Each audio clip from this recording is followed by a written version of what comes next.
Okay, so here we go again. Another government shutdown. The headlines are flying, the blame game is in full swing. But what is this fight really about? Let's dive in and cut through all that noise to understand the real stakes behind the locked doors in Washington. Yep. At midnight on October 1st, the clock ran out, and that was it. Funding for the federal government officially lapsed. This is actually the first shutdown we've seen since 2019 and the 15th since 1981, and it happened for one simple reason. Congress just couldn't agree on how to keep the lights on.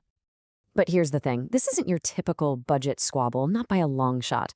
On the surface, yeah, it's about a temporary spending bill, but underneath, it's this high-stakes battle over healthcare, huge amounts of money, and even fundamental constitutional power.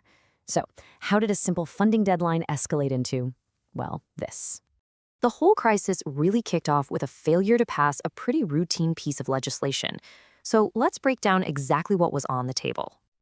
The key mechanism here is something called a continuing resolution, or CR for short.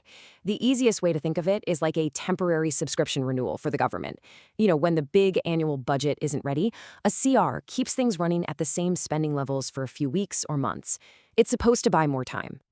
So this is where it all fell apart.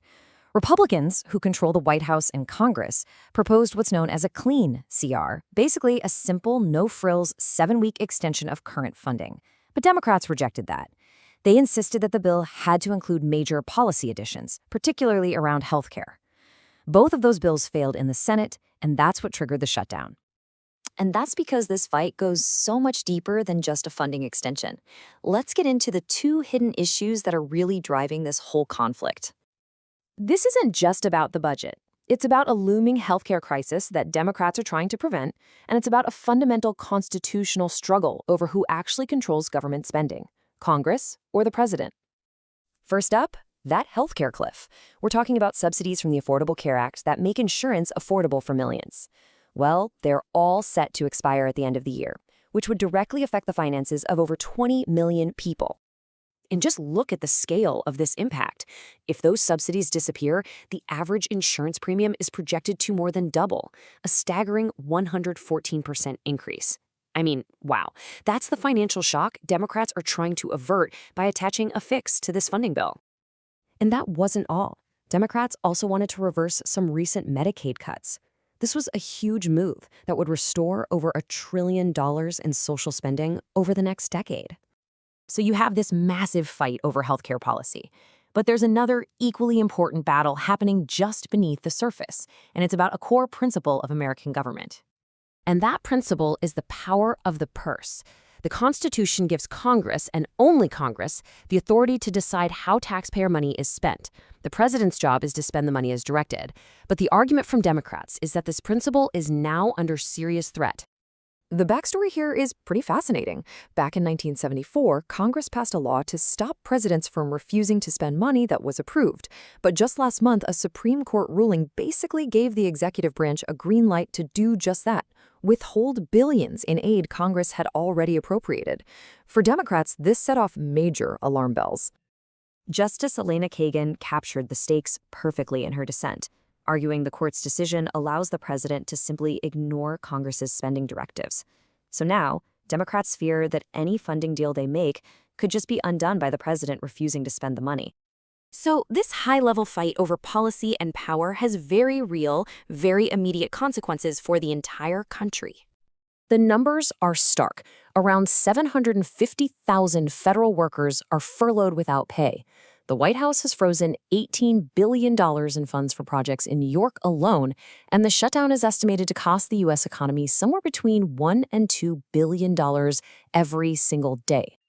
And this shutdown means national parks are closed, crucial scientific research is on hold, the financial watchdogs are off the job, and environmental cleanups have just stopped.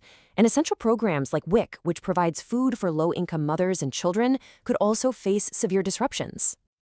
And in a completely unprecedented move, the White House has told federal agencies to prepare not just for temporary furloughs, but for permanent mass layoffs. Now, this transforms the shutdown from a temporary dispute into a potential tool to permanently downsize and reshape the government. That's a huge shift. With the stakes this high, both sides have launched an intense campaign to convince the public that the other party is responsible for all this chaos. So, who does the public blame? Well, it's divided. A recent Marist poll shows 38% blame Republicans since they control the government. 27% blame Democrats for their demands, and nearly a third of people are just blaming both sides equally. The Democratic message, captured here by Kamala Harris, is crystal clear and very focused. Republicans are to blame because they are refusing to prevent a massive healthcare cost increase for millions of Americans. It's the hashtag Trump shutdown. Now, the Republican counter-narrative, voiced here by Vice President J.D. Vance, frames the Democratic demands as poison pills designed to force a shutdown. They argue Democrats are trying to add unrelated items, highlighting a claim that the bill would lead to, in their words, free healthcare for illegal aliens. And the political rhetoric has become incredibly sharp. The night before the shutdown, the president posted a satirical AI-generated video that used a fake voiceover to mock Democratic leaders, which just shows how polarized and aggressive this blame game has become. Which leaves us with a final, crucial question. Is this just another chapter in partisan politics, where both sides will eventually compromise and move on? Or are we witnessing something more profound? A true test of our government's ability to function when faced with deep divisions over policy, power, and the very rules of the game.